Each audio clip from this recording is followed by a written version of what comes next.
출애굽기 28장.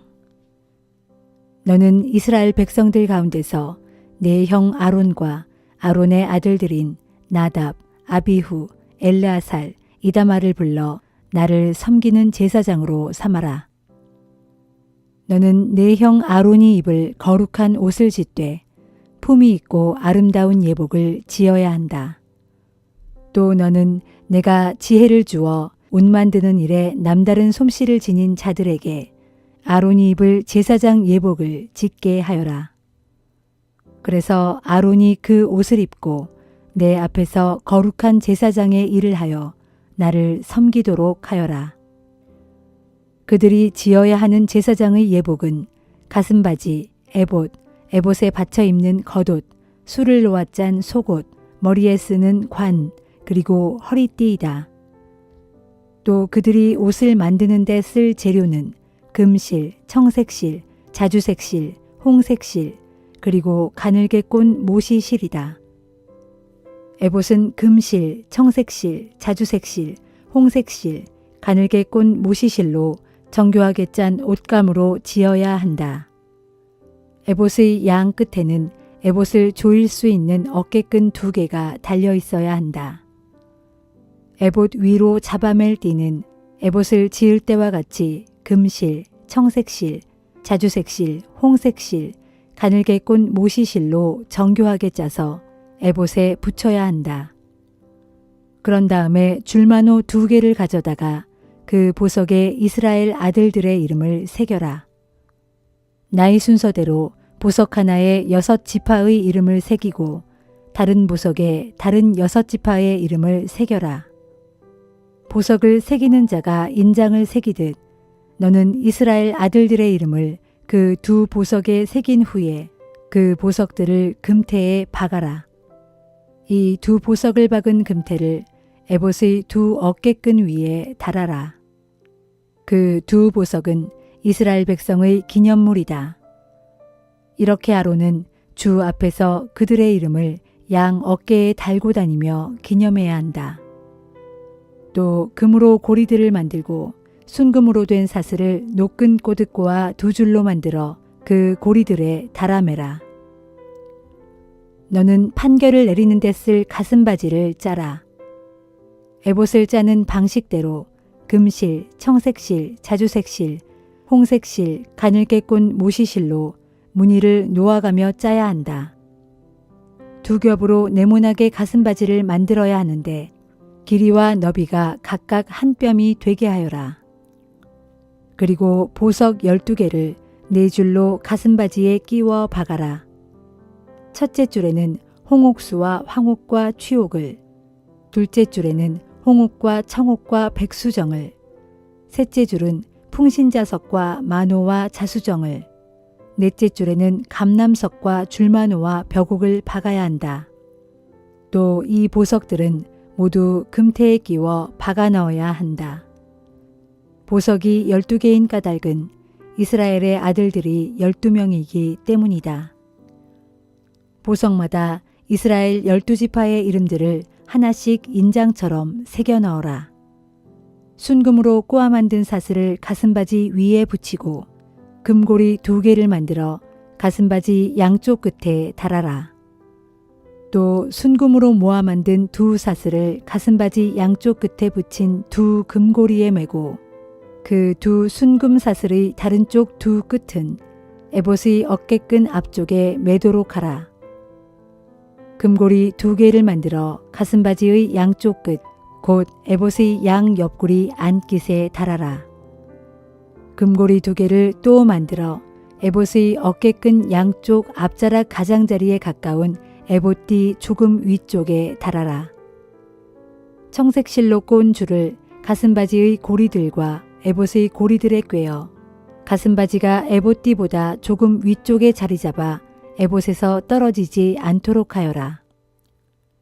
아론이 성소에 들어갈 때는 이스라엘 12 아들들의 이름이 기록되어 있는 판결 가슴바지를 가슴에 달고 들어가야 한다. 아론이 성소에 들어갈 때마다 나 주가 그것을 보고 이스라엘의 12지파를 영원히 잊지 않을 것이다. 판결 가슴바지 속에는 우림과 둠밈을 항상 넣어두어라. 그래서 아론이 주 앞으로 들어갈 때마다 우림과 둠밈이 항상 가슴 위에 있게 하라. 주 앞에서 이스라엘 백성들의 소송 사건 등을 판결할 때 아론이 나의 뜻을 물어볼 수 있도록 이 가슴바지를 항상 가슴 위에 달고 있어야 한다. 너는 에봇에 받쳐 입는 겉옷을 청색 옷감으로 만들어라. 옷감 한가운데에 머리를 집어넣을 수 있도록 구멍을 내고 그 구멍 가장자리를 갑옷기처럼 누벼서 찢어지지 않게 하여라. 청색실, 자주색실, 홍색실을 엮어 석류 모양으로 술을 만들어 그 겉옷 가장자리에 돌아가며 달고 또 금방울을 만들어 그 석류 모양의 술 사이사이에 달아라. 곧 금방울과 석류를 금방울 하나, 석류 하나, 금방울 하나, 석류 하나 식으로 겉옷 가장자리를 빙 돌아가며 달아라. 아론이 주를 섬기러 성소에 들어갈 때나 성소에서 나올 때 항상 이 겉옷을 입어 거기에 달려있는 금방울 소리가 들리게 하여라. 그래야 아론이 죽지 않을 것이다. 너는 순금으로 패를 만들어 그 패 위에 인장 반지를 새기듯 주께 성결이라고 새겨넣고 그 패를 청색실을 꼰 끈으로 관 앞쪽에 붙여라. 아론은 이 성패를 항상 이마에 달도록 하여라. 이스라엘 백성들이 거룩한 예물을 주께 드릴 때 잘못 드리는 죄를 범하게 되면 아론이 그 책임을 져야 한다. 그 패가 항상 아론의 이마에 붙어 있으면 주께서 이스라엘이 드리는 거룩한 예물을 기꺼이 받아주실 것이다. 너는 가는 모시실로 속옷을 짜라. 또 가는 모시실로 관을 만들고 또 술을 놓아 띠를 만들어라. 너는 아론의 아들들이 입을 속옷을 만들고 예복에 맬 허리띠와 머리에 쓸 관도 만들어라. 그래서 그들이 품위 있고 아름답게 보이게 하여라. 이 예복을 내 형 아론과 아론의 아들들에게 입힌 다음 그들에게 기름을 부어 성별한 후에 제사장의 직임을 맡겨라. 그래서 그들이 제사장의 일을 하면서 나를 섬기게 하여라. 또 아론과 그의 아들들이 그들의 맨살을 가릴 수 있도록 가는 모시실로 속바지를 만들되 그 속바지는 허리부터 넓적다리까지 닿게 하여라. 아론과 그의 아들들이 만남의 장막으로 들어갈 때나 성소에서 일을 보려고 제단 가까이 다가갈 때는 이 속바지를 반드시 입게 하여라. 그래야 그들이 맨살을 드러내는 죄를 짓지 않게 되어 목숨을 잃는 일이 없을 것이다. 이는 아론과 그의 후손들이 대대로 지켜야 할 규정이다.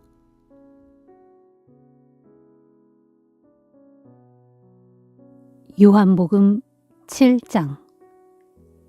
이 일이 있은 후 예수께서는 갈릴리 지방을 두루 돌아다니셨다. 유대인들이 자신을 죽이려고 했기 때문에 예수께서는 일부러 유대 지방을 피하신 것이다. 그런데 유대인들의 축제인 초막절이 다가오자 예수의 동생들이 와서 예수께 말했다. 형님은 이곳을 떠나 유대로 가셔야 합니다. 그래야 형님의 제자들이 형님이 행하시는 기적들을 보게 될 것이 아닙니까? 이런데 숨어서 일하시면 누가 형님을 알아보겠습니까? 어차피 이런 일을 할 바에는 형님이 위대하시다는 사실을 세상에 증명해 보이란 말입니다. 예수의 동생들이 이런 말을 한 것은 그들조차도 예수를 믿지 않았기 때문이었다. 그러자 예수께서 동생들에게 말씀하셨다. 안 된다. 지금은 내 때가 아니다.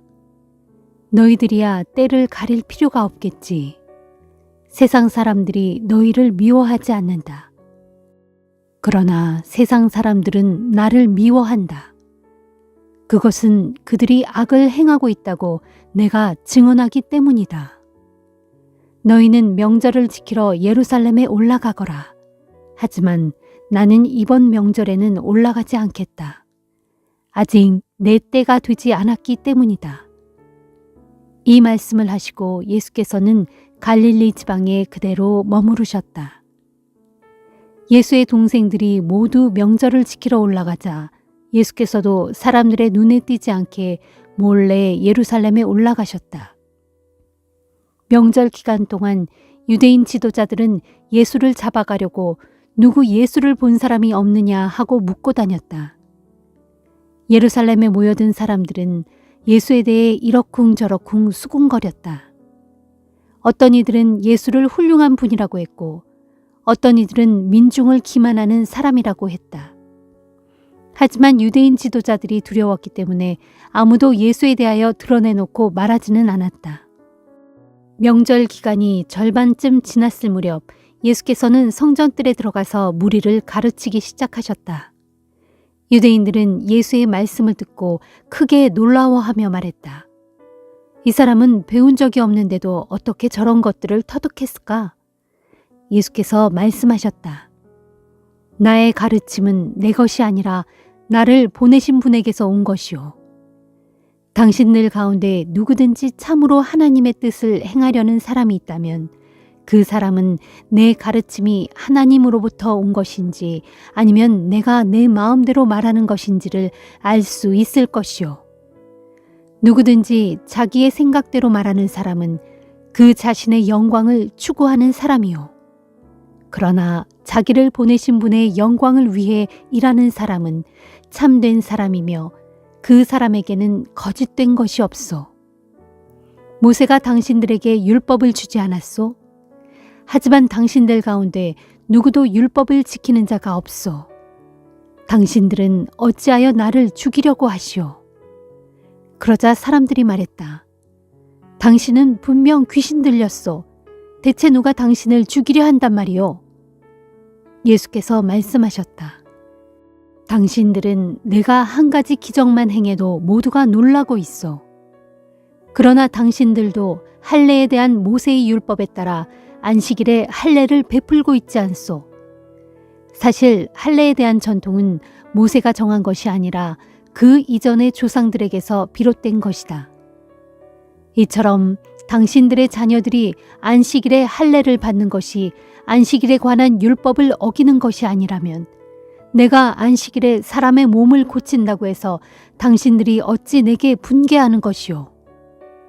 겉모양만 보고 판단하지 말고 올바른 표준으로 공정한 판단을 하시오.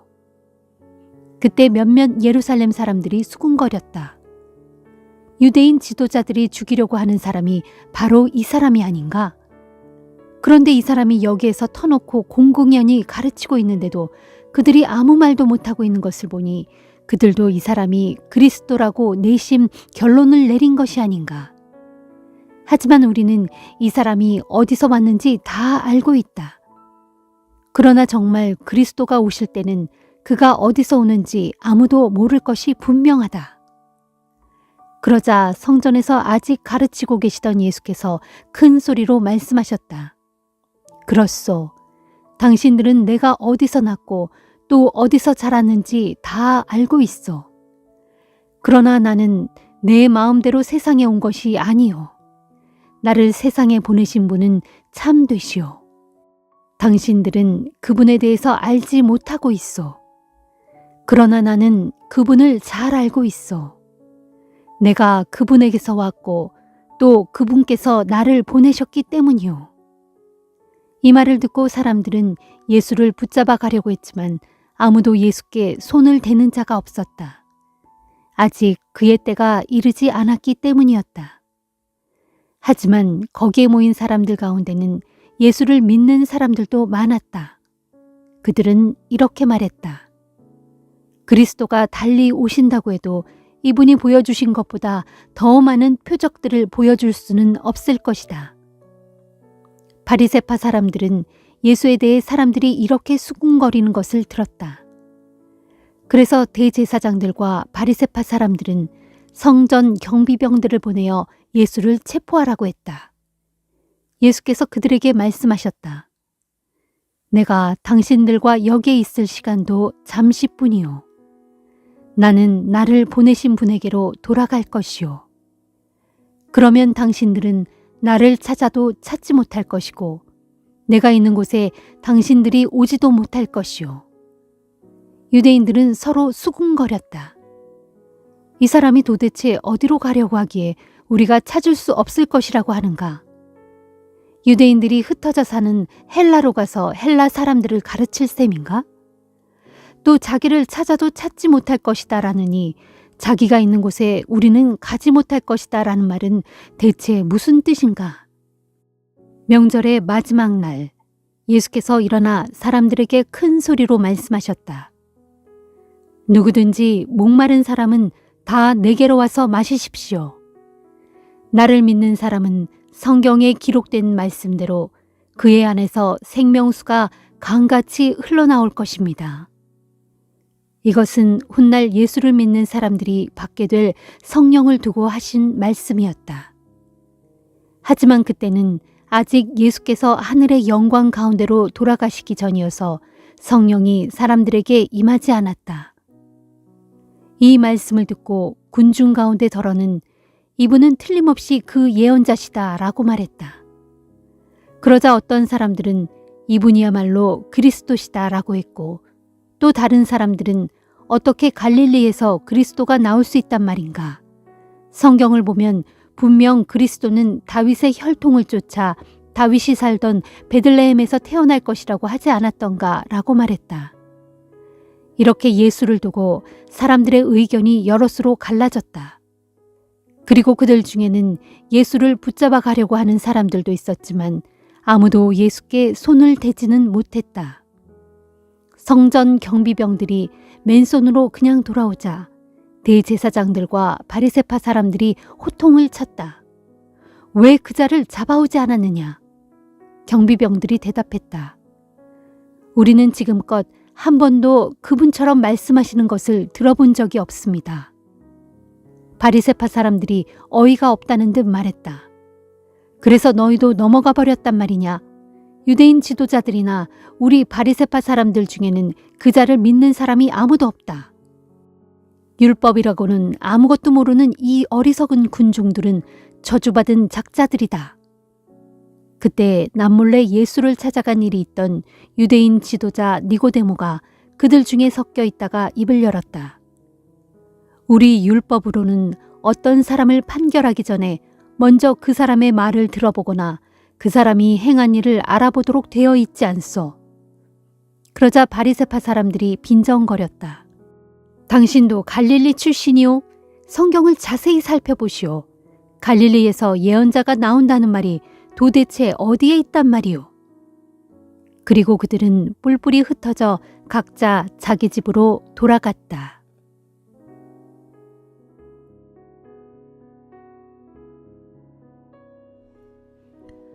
잠언 4장. 내 아들아, 아버지가 이르는 훈계를 귀담아 잘 듣고 마음에 깨달음을 얻도록 주의 깊게 새겨들어라. 내가 선하게 사는 길을 일러줄 테니 너희는 나의 가르침을 저버리지 말아라. 나도 어려서는 내 아버지에게 소중한 아들이었고 내 어머니에게 하나뿐인 귀여운 아들이었다. 그때 나의 아버지는 내게 이렇게 말씀하셨다. 얘야, 내가 이르는 말을 마음에 꼭 새겨두고 잊지 않도록 하여라. 내 명령을 잘 지켜라. 그러면 내가 잘 살게 될 것이다. 무엇보다 지혜를 얻고 깨달음을 얻도록 온 힘을 기울여라. 내가 하는 말을 잊지 말고 내가 이르는 말에서 벗어나지 말아라. 지혜를 외면하지 말아라. 그러면 지혜가 너를 보호해 줄 것이다. 지혜를 사랑하여라. 그러면 지혜가 너를 애지중지 보살펴 줄 것이다. 무엇보다 지혜가 가장 소중하니 반드시 지혜를 얻어라. 네가 가진 모든 것들을 다 바쳐서라도 깨달음을 얻도록 하여라. 지혜를 소중히 여겨라. 그러면 지혜도 너를 높여줄 것이다. 지혜를 붙잡아 가슴에 고이 품어라. 그러면 지혜가 너를 존귀하게 만들어줄 것이다. 진실로 지혜가 너의 머리 위에 아름다운 화관을 씌워주고 영광스러운 면류관을 너에게 선물해 줄 것이다. 내 아들아, 내 말을 귀담아 잘 듣고 너의 마음속에 받아들여라. 그러면 이 땅에서 너가 장수할 것이다. 내가 너에게 지혜의 길을 가르쳐 주었고 너를 올바른 길로 이끌어 주었으니 그대로 살아가면 네가 걸을 때에 너의 발걸음에 거칠 것이 하나도 없고 네가 달려갈 때에 넘어지는 일이 전혀 없을 것이다. 내가 너에게 일러주는 교훈을 굳게 붙잡고 하나라도 놓치지 말아라. 그것은 너의 생명이나 마찬가지이므로 단단히 간수하여라. 악한 자들의 길에는 아예 발을 들여놓지 말고 못된 짓을 행하는 자들의 길로 다니지 말아라. 그런 길은 못 본 척 피하고 행여 지나가지도 말며 재빨리 발길을 돌리도록 하여라. 그런 자들은 악을 행하지 않고는 잠을 이루지 못하고 누군가를 해코지하지 않으면 잠을 설치는 자들이다. 그들은 악한 짓으로 빵을 만들어 먹고 폭력으로 술을 빚어 마신다. 의로운 자의 길은 동틀 무렵의 햇살 같아서 대낮이 될 때까지 점점 더 밝게 빛나지만 악한 자의 길은 캄캄한 밤길 같아서 부딪혀 넘어져도 자기들이 무엇에 걸려 넘어졌는지조차 알지 못한다. 내 아들아, 내가 하는 말을 귀담아 잘 듣고 내게 이르는 말을 가슴에 새겨두어라. 내 말에서 잠시도 한눈을 팔지 말고 그 말을 마음속 깊이 담아두어라. 내가 이르는 말을 깨닫는 사람은 그 말이 생명이 되고 그의 온 몸을 건강하게 해줄 것이다. 내가 이르는 말을 깨닫는 사람은 그 말이 생명이 되고 그의 온 몸을 건강하게 해줄 것이다. 무엇보다도 너의 마음을 잘 지켜라. 너의 마음에서 생명의 샘이 흘러나오기 때문이다. 악하고 추한 말은 입에 담지도 말고 남을 속이는 거짓된 말은 아예 입 밖에도 내지 말아라. 너의 두 눈은 똑바로 앞만 바라보고 다른 이상한 데에 한눈을 팔지 말아라. 발 디딜 곳을 잘 살펴서 항상 올바로 걷고 너의 모든 길을 곧고 흐트러짐 없이 확실히 하여라. 중심을 잘 잡아 오른쪽으로든 왼쪽으로든 치우치지 말고 너의 발길을 모든 악에서 끊어버리도록 하여라.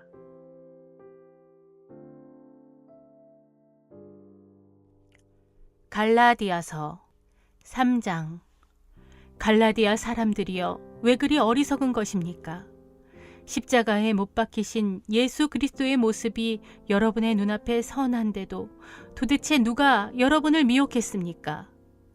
여러분에게 한 가지만 묻고 싶습니다. 정녕 여러분은 율법을 지켜서 성령을 받은 것입니까? 아니면 복음을 듣고 믿었기 때문에 성령을 받은 것입니까?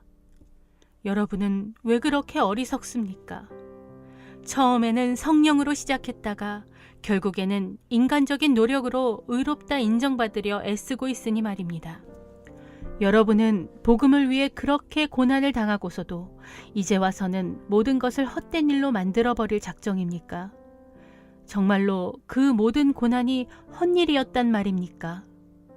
하나님께서 여러분에게 성령을 주시고 또 여러분 가운데서 기적을 베푸시는 것은 여러분이 율법을 잘 지키기 때문입니까? 아니면 여러분이 복음을 듣고 믿기 때문입니까?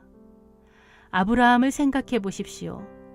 성경에 기록되기를 그가 하나님을 믿었으므로 하나님께서 그를 의롭다고 여겨주셨다라고 했습니다.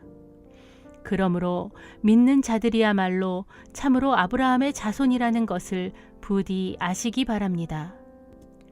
또 성경은 하나님께서 이방인들을 오직 믿음의 근거에서 의롭다고 인정해 주실 것임을 미리 알고서 아주 오래전에 하나님께서 아브라함에게 모든 이방 민족이 너를 통해 복을 받을 것이다 라는 복음을 선포하였습니다.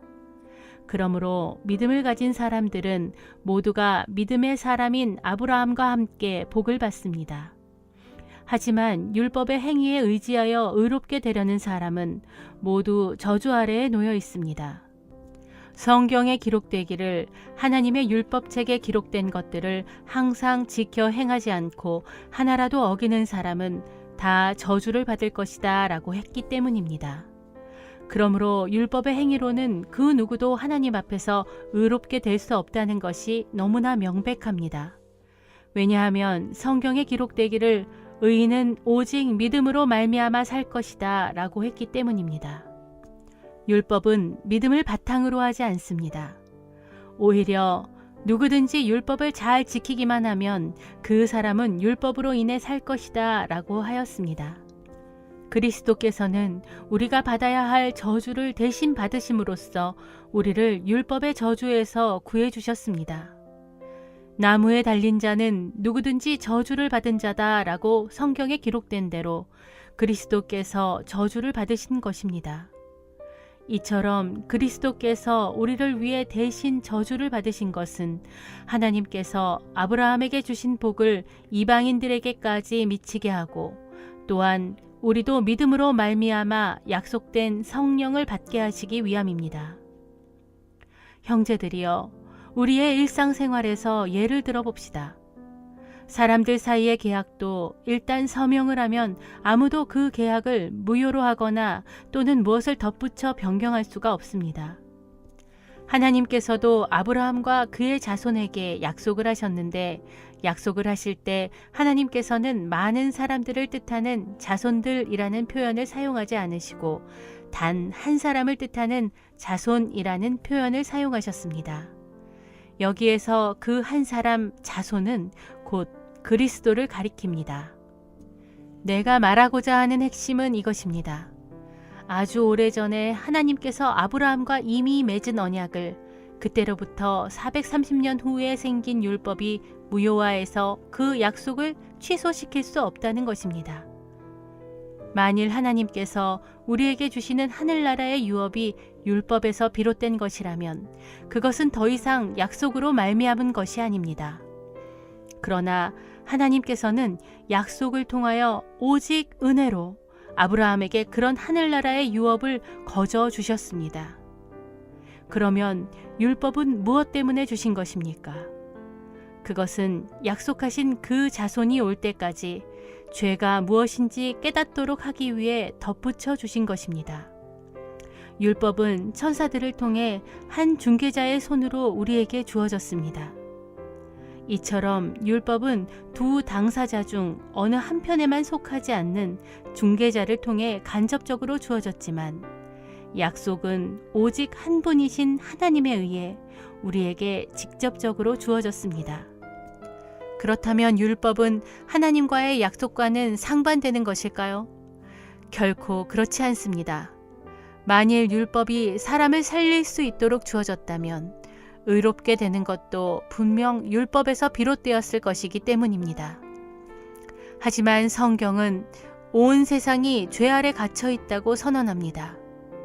그래서 하나님에 의해 약속된 그것, 곧 구원을 얻는 생명이 오직 예수 그리스도를 믿는 믿음을 통하여 믿는 자들에게 주어지게 된 것입니다.